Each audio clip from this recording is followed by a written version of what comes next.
Question number 2 तिर जान्छु। यहाँ 4 लेखेको छ 2 हो। ल क्वेशन नम्बर 2 मा के छ भने यहाँ खण्डीकरण गर्नु पर्छ। यहाँ फर्स्ट इन्टु लास्ट, यसमा पनि फर्स्ट इन्टु लास्ट, यसमा पनि फर्स्ट इन्टु लास्ट हामी गर्छौँ, किनकि यसमा खण्डीकरण हाम्रो यहाँ संकेत हेर्नुपर्छ के भनेको छ भने यहाँ संकेत के दिएको छ भने सबैमा खण्डीकरण गर्ने, यसमा पनि खण्डीकरण गर्ने, यसो पनि खण्डीकरण, यसो पनि खण्डीकरण गर्ने। अब लेखौँ हामी x - 1 बाई यसो खण्डीकरण गर्छौँ। अब x स्क्वायर माइनस x अनि 2 to 4 हैन 3 1 4 3 1 गर्दा प्लस 3 फेरि प्लस यो जस्ता x - 2 divide by x square यहाँ माइनस x लेख्छौँ। कति लेख्छ यहाँ 6 6 प्लस 2 8 पनि पुग्यो, 6 इन्टु 2 गर्दाखेरि 12 पनि पुग्यो, अनि फेरि प्लस x - 5 लेख्छौँ हामी र यसको पनि खण्डीकरण गर्छौँ।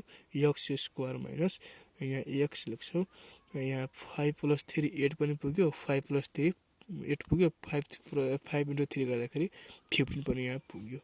अब हामी यहाँ हेर्छौँ x - 1 को x - 1 लेख्छौँ, यसले अब गुणन गर्छौँ। यहाँ x स्क्वायर 3x यहाँ माइनस x प्लस 3 लेख्छौँ प्लस x - 2 यहाँ गुणन गर्छौँ फेरि x square minus 6x minus 2x plus 12 फेरि प्लस यो x - 5 को x - 5 लेख्छौँ।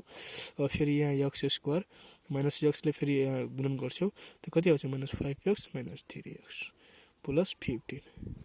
ल अब अगाडि बढ्छौँ। x - 1 को x - 1 यहाँ अब कमन लिन्छौँ कि यहाँ x कमन लिँदाखेरि कति आउँछ x - 3 यहाँ बच्छ, फेरि यहाँ -1 कमन लिन्छौँ, यो -1 कमन लिँदाखेरि कति आउँछ x - 3 यता आउँछ।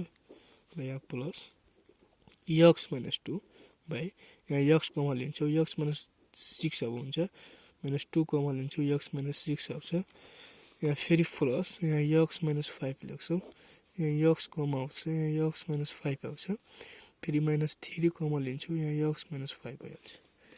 ल यहाँ x - 1 भयो, यहाँ कति भयो x - 1 एउटा कति आयो x - 3 लेख्छौँ। अब प्लस x - 2 यहाँ दुईटा मिलिसकेपछि एउटा लेख्छौँ x - 6, जुन बाँकी बच्यो जुन x - 2 हामी लेख्छौँ प्लस यहाँ x - 5 लेख्छौँ बाई यहाँ दुईटा मध्ये एउटा लेख्छौँ हामी x - 5 जुन बच्यो जुन लेख्छौँ अब x - 3।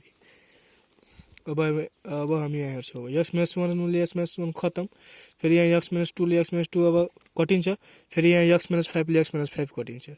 अब कति आउँछ अब बच्यो त्यो लेख्नु। अब 1 बाई x - 3 यहाँ लेख्छौँ प्लस 1 बटे कति बच्यो x - 6 फेरि प्लस यहाँ 1 बाई कति बच्यो x - 3। ल अब हामी यहाँ के हेर्नु भइराखेको भएको छ भने x - 3 को कति के भन्छ एलसीएम गर्दाखेरि एउटै आउँछ।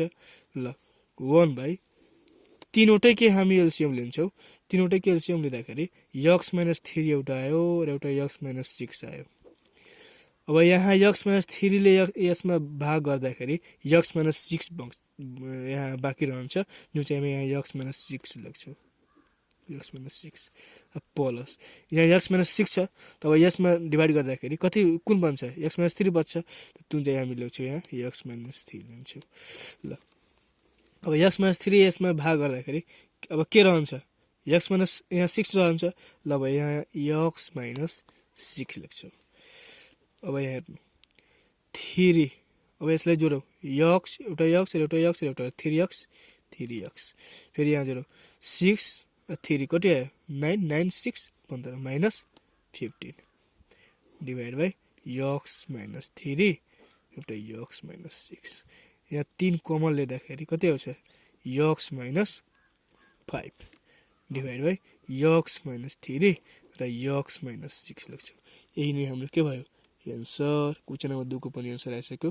अहिलेसम्म तपाईँ यदि सब्स्क्राइब गर्नुभएको छैन भने प्लिज सब्स्क्राइब गरिदिनु होला। थ्याङ्क यू भेरी मच अहिलेसम्म हेर्नुभएकोमा।